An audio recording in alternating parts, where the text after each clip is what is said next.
In July this year, the Supreme Court of Ghana released yet another case explaining the law on what happens to property acquired during the pendency of a marriage after a divorce.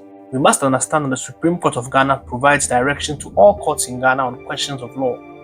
So when the court speaks, you must pay attention. The year is 1998, and somewhere in Ghana, a woman named ABENA POKUA is about to make a life-changing decision. She's about to marry KWAKYE, a man who already has other wives and children.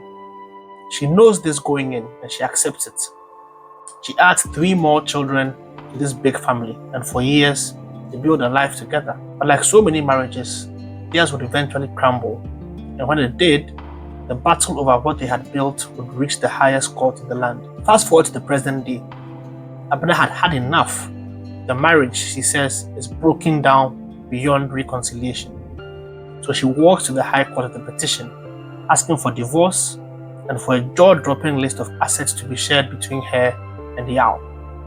7 buildings, oil palm plantations spanning 19 acres, 5 retail spaces, a restaurant, a hotel, 17 different parcels of land, 2 excavators, Land Cruiser Prados, a gold trading office in Konongo, Edumase, 2 uncompleted houses. She wanted it all shared. The High Court looked at the evidence and made its ruling.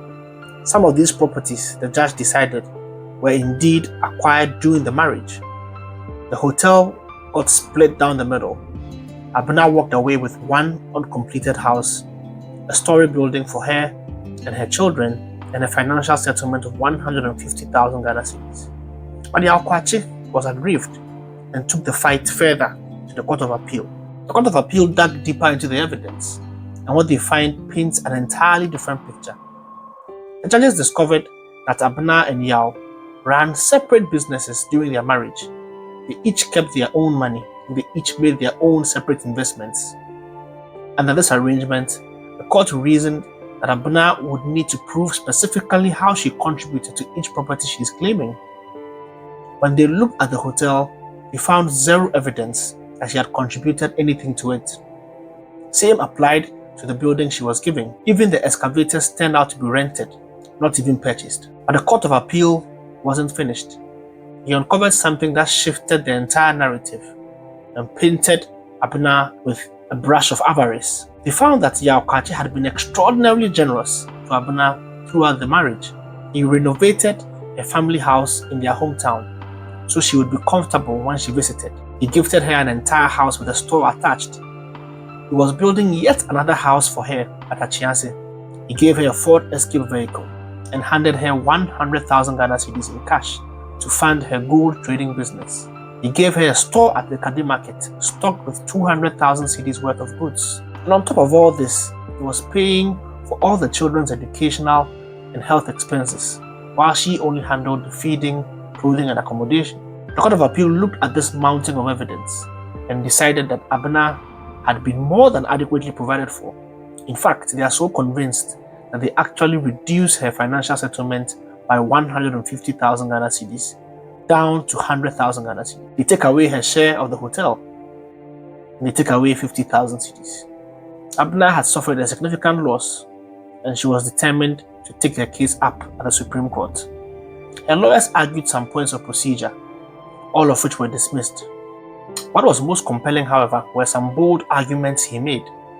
He argued that marriage was a joint enterprise, and as long as you are married, you can't claim to be running a separate business.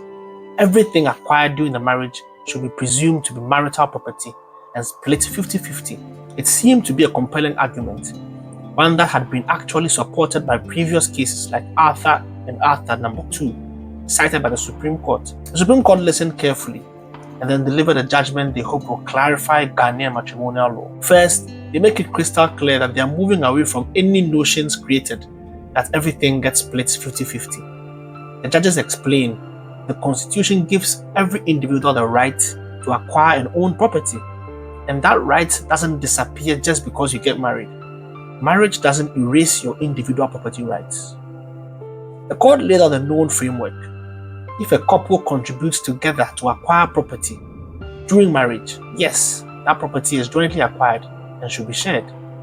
But if one party can prove their specific contribution with solid evidence, then the property should be divided according to those proportionate contributions.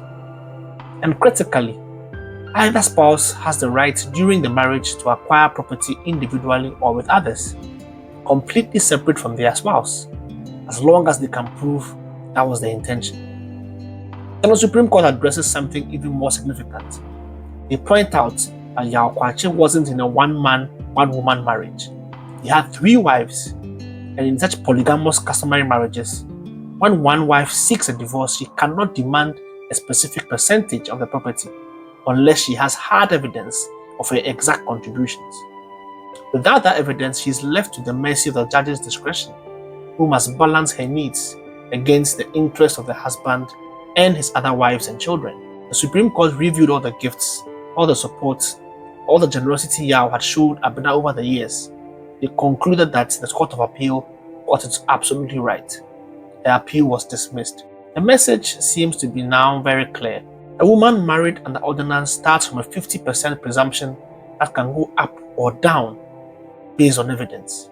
But a co-wife in a customary polygamous marriage cannot insist on any particular percentage without proof. Without evidence, she stands before the judge with open hands, hoping for mercy. We also learn that if spouses co-mingle their resources, pooling their money together for a shared project, that creates a strong presumption that they intended to jointly own whatever they acquired. In ABENA's case, she and Yao kept their finances separate, their businesses separate, and their worlds separate, even though they were sharing a marriage. And that separation in the end became the very thing that separated her from the properties that she sought. ABENA walked into court asking for half of the empire, but she walked out knowing that marriage doesn't erase individuality, neither does it erase fairness. What are your thoughts? Follow Super Law GA Studios for more real stories, real cases, real people.